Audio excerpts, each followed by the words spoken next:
Please welcome to the stage President of Mathletes, Key Club Treasurer, editor of the school paper, as well as our own self-published magazine, Women with a Y. Hello and welcome to What the Flick. We're going to say all kinds of naughty things in this review because we can, because it's a to-do list. I'm Christy, that's Lonzo, that's Ben, and Gray is going to say naughty things. We're all going to be quietly titillated by ourselves. Go ahead. Pressure's on. Aubrey Plaza from TV's Parks and Rec plays Brandy Clark, a girl that's just graduated from high school, as she realizes that she has been spending her whole school career hitting the books, but she ain't been hitting nothing else. So she trades in her book smarts to get some booty smarts, and hilarity ensues. It's one memorable summer. Yes, it does. And penis. So wet in here. New suit? What, this whole thing? I wanna put your top back on. Oh my God! I have bigger boobs than you. What, Janet, your kid's never seen tits before? Does it bother you guys that Aubrey Plaza is 29 years I was old? gonna say, let's start with Aubrey Plaza plays a recently graduated high school senior. That's already a problem. Oh my God, it's like Grease. Skinny, y'all. It's like Stockard Channing and Grace, and Thank she you, was like yes. 35 years old. Yeah. She graduated? I thought she was like even a senior. At the beginning, She's she a gets the valedictory valedictorian. speech. Yeah. Right. Yeah. So summer comes and she's up to no good, and I cannot argue that the film is as strong as like This Is the End, another R-rated comedy, for instance. However, it totally worked on me for everything that it was trying to do, evoking nostalgia of the long past days of 1993 and the long past days of me being a high school senior that was like, I don't understand vaginas. I loved it. I understood vaginas in 1993, and I can speak for how I felt about it. No, you know what it is? I like the idea that it's trying to empower her sexually. I like the idea that she's doing what she wants to do, and she's not being ostracized or called a slut. She's taking charge of her own sexuality and her body. Until she is. No, well, until she's mocked for being flat-chested. No, and she's called a slut, though, too. But that wasn't a bit, but you're both right, because that's true, but that's not a big part of it. It's not like, It's an idea in it. Right. And then they hang her out to dry with all these awkward jokes Yeah. when she's the butt of the joke. Exactly, That because bothers me. I think there is a history of, I think, interesting movies made by women about women's sexual coming of age, and I'm all for raunchy, uninhibited comedies about women discovering sex. I think that's hilarious. I think they deserve equal. Women need their own Porky's. Great, yes.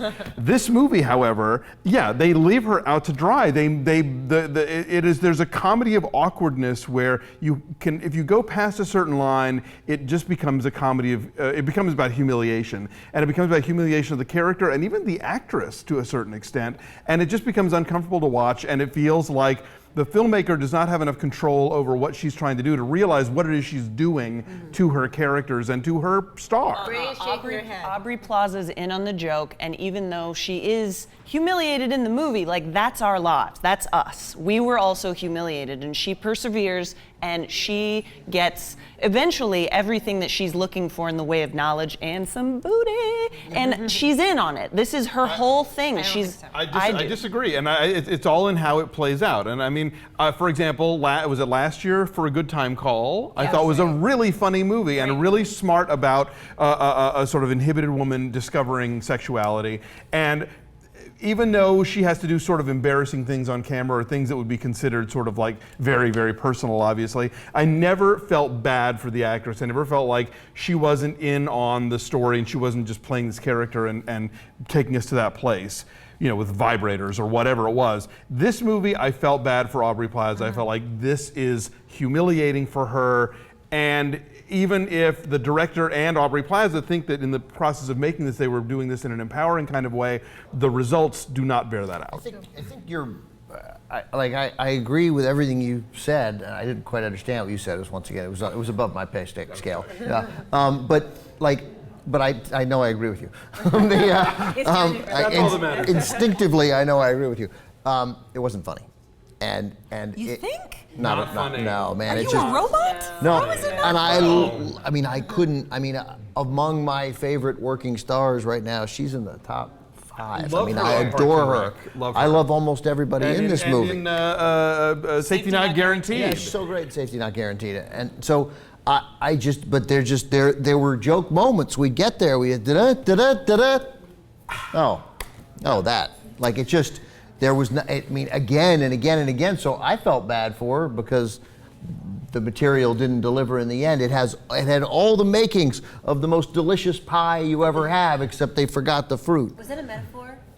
Pie. Oh. But you know what? Here's my problem I was with just it. thinking of something I liked. We all like pie. For a film that's supposed to be building to something momentous, though, it doesn't feel like it's ever building to anything. Yeah. I want to invoke something you said about an 8-year-old telling a story, and then this happened, and then this happened, and then this happened.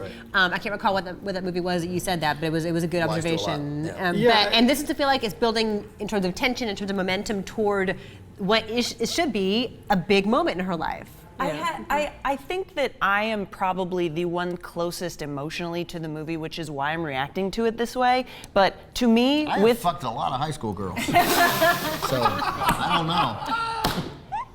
And pool.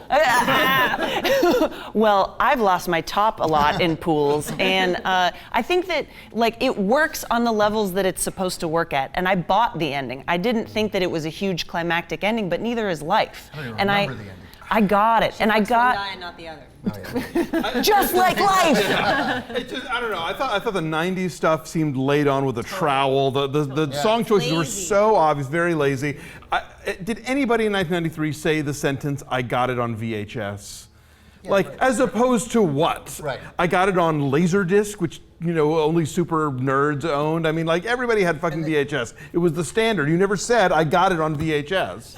And we have these like enormously, really extremely talented, both dramatically talented and capable of being funny as her parents. And they just felt like cliches from a moderately successful sitcom. I loved that all these characters had different voices to me. I love that Connie Britton was a nurse who was empowering her daughters and giving them lube. And I love that Clark Gregg was like more of a typical dad, but he would say things like "no back door," which my dad would never say. But he I loved They it. were well written. But he said no back door. Bad, dumb voices. Right, but he said no back door at a time when it didn't make any sense. It was like, look at me making a backdoor joke, and I'm going to go really wide to come around and get it. This is just total night and day. Like Right, I yeah. bought this hook, line, and sinker, and I think this is the kind of movie that people are going to go to, and they're going to have a blast with their friends because this stuff is as shocking. Some of the things in the movie is as shocking as American Pie was back then. I've been waiting to see Aaliyah Shawkat in a movie. I love her. I think it's great. She's good. She's good. She was in Cedar Rapids. No, I know. I mean, but she's great, and I love to see her. And they just don't. And Bill Hader, I'd go to a movie just because Bill Hader's in Adam it. Pally. I mean, Right, this cast is loaded with people who I would totally want to see and Andy stuff. Samberg is vaguely funny, but again, he's like a shortcut Eddie Vedder. 93 reference in that he has to show up and be like an Eddie Vedder wannabe. Right, and again, it's right. like, oh, look at nostalgia. Oh, look, we liked grunge back then. They had Modern We Family. did! Modern Family was in it. The Kid, 30 yeah. Rock was in it. Jack McBrayer. Community was in it. Parks and Rec. Obviously, Parks and Rec. It was this sort of Saturday Night Live. It's like bringing together all these funny shows that are on put TV to now. waste. Right. All right, numbers. Friday Night Lights. Friday Night Lights. Nashville. Right. Yeah. All these Numbers. Gray Drake, you're high on this. Actually, the number that you have here, though, does not in any way indicate the orgasmic glee with which you're discussing it is because I have to defend this movie against you guys, which I think I'm convinced you saw a different film.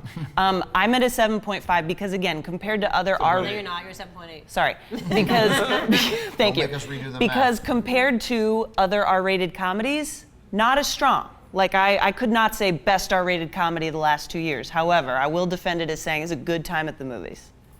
I gave it 5.1. I find I did care about her, and I wanted to see her get laid, and because I cared, and everyone in it is so good, and I like watching them. But I'm just tipping it over average. 3.2, write your congressman and beg them to put a 90s comedy called Mary Jane's Not a Virgin Anymore on DVD. Leaves this sucker in the dust and is honest and smart and everything that this shit pile is not.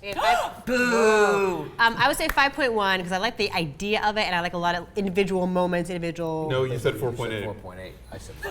Oh yeah, duh.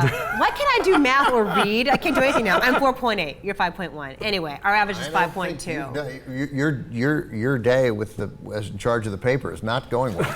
yeah. Look at my highlighter. I'm ready for action. Wait, quick, vagina, penis, blowjob. Rim job, Save it. cunnilingus. there is cunnilingus in this movie. Okay, 5.2 is our average. It's 75% on the tomato meter. Some of the laziest use of semen I've ever seen in a movie. Believe me. Come on, people.